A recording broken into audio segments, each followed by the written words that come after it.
YCP హయాంలో తిరుమల లడ్డూ నాణ్యతపై ఆరోపణలొచ్చాయన్నారు AP deputy CM Pawan Kalyan. గత ప్రభుత్వం తిరుమల లడ్డూ కల్తీకి పాల్పడిందని, ఇలాంటి అపచారం హిందూ మతానికి కాకుండా వేరే మతానికి జరిగుంటే దేశం గగ్గోలు పెట్టేదన్నారు.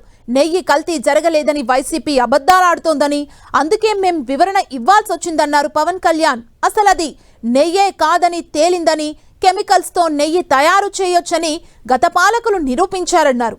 అప్పటి టీటీడీ బోర్డును జగన్ ఎందుకు సమర్థిస్తున్నారని పవన్ ప్రశ్నించారు.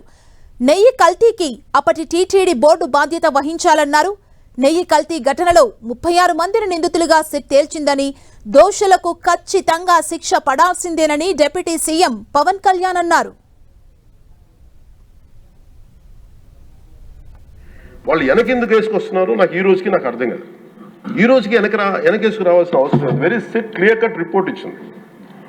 ఇందులో కంప్లీట్గా అసలు నెయ్యి లేకుండా వీళ్ళు నెయ్యి తయారు చేశారు కనుక రసాయనాలతోటి పామ్ ఆయిల్ తోటి వీటన్నిటితో బేస్ చేసుకొని నెయ్యి లేకుండా నెయ్యి తయారు చేశారు. It's very clear cut, it's evident. వాళ్ళు నిజంగా కనుక ఉప్పేసుకుని ఉంటే కల్తీ జరిగింది, దానికి తగ్గ లా ఏం కోర్స్ యాక్షన్ ఏం తీసుకోవాలో తీసేసుకుని అయిపోతుంటే దానికి ఎవరైతే పర్పెట్రేటర్స్ ఉన్నారో వాళ్ళకి ఆ శిక్షగా వెళ్ళిపోతారు. అయోధ్యకి పంపిన లడ్డూలు ఈ లడ్డూలు కాదు, ఇవి వేరే లడ్డూలు. అలా ఎలా తేడా చెప్తారు వీళ్ళు? దానికోసం ప్రత్యేకంగా అంటే అక్కడ నిబంధనలు ఎక్కడా కూడా మీరు నెయ్యి మేము పలానోళ్ళు కొన్నారు మాకు డీటెయిల్స్ ఇస్తా ఉన్నారు. నేను సభాముఖంగా ఎందుకు వాళ్ళకి పేర్లు ప్రస్తావించారు ఆ చెప్పిన వ్యక్తులు కానీ వీళ్ళు కానీ. నేను అడిగింది ఏంటంటే ఓకే మీకు దాని మీద ఆధారాలు ఏమున్నాయి, మీరు ఈ లాటే పంపించారు అయోధ్యకి అనేది మీకు ఏముంటే ఎక్కడ ఏమి లేదు, అన్ని గాల్లో మాట్లాడుతున్నారు వీళ్ళందరూ. ఇప్పుడు మేము ప్రత్యేకించి మేము అడుగుతుంది ఏంటంటే దీనికి సంబంధించి కంప్లీట్ పాలక మండలి బోర్డు, టీటీడీ పాలక మండలి board, they have to take responsibility.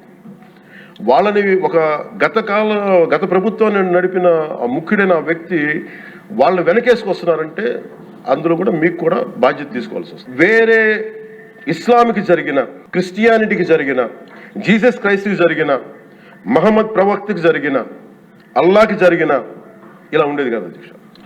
వాళ్ళు ఆ రోజు మన కౌన్సిల్లో కూడా అలా పటాలు తీసుకొచ్చేవాళ్ళు వేరే ఏ దేవత అయితే. బికాజ్ ఇది హిందువులు కాబట్టి వీళ్ళ కులాలతో ముక్కలుగా అయిపోయి ఉంటారు కాబట్టి, హిందువులు తమ మతాలని ఎడాపెడా వీళ్ళు జోకులు వేసుకోగలరు కాబట్టి దీనికి సీరియస్నెస్ లేదు అధ్యక్ష. Before blaming anybody else, every Hindu has to take a responsibility for this. Every Hindu. ఎందుకంటే మన ఇస్లాంని మనం ఎందుకంత కూర్చోబెట్టేంత వాళ్ళు గౌరవించే విధానం చూస్తే నిజంగా మనం హిందూ ధర్మాన్ని పాటిస్తే మనం గౌరవించుకోలేమో అనిపిస్తుంది. అది మిగతా మతాలను చూసి నేర్చుకోవాలి అధ్యక్ష. వీళ్ళు ఇంత మాట్లాడుతున్నారు తిరుపతి లడ్డు మీద. నిజంగా వీళ్ళు కనుక మాట్లాడితే అదే వేరే మతం గురించి ఎందుకు మాట్లాడరంటే ఓట్లు పోతాయి అధ్యక్ష. హిందువుల ఓట్లు చాలా ఈజీగా ముక్కలు కులాలను చేసి పెట్టేసి పోతాయి. ఆ వెంకటేశ్వరం కాబట్టి శివుడు ఉంటాడు, శివుడు కాబట్టి అమ్మవారు ఉంటాడు. ఈజీ అలాగే ఈ నైజం జనాల్లో మారినంత కాలం ఇలాంటివి జరుగుతూనే ఉంటుంది అధ్యక్ష. వీళ్ళు ఇలాగే మాట్లాడుతూనే ఉంటారు. ఇది లోపల నుంచి మనందరం కదలాలి.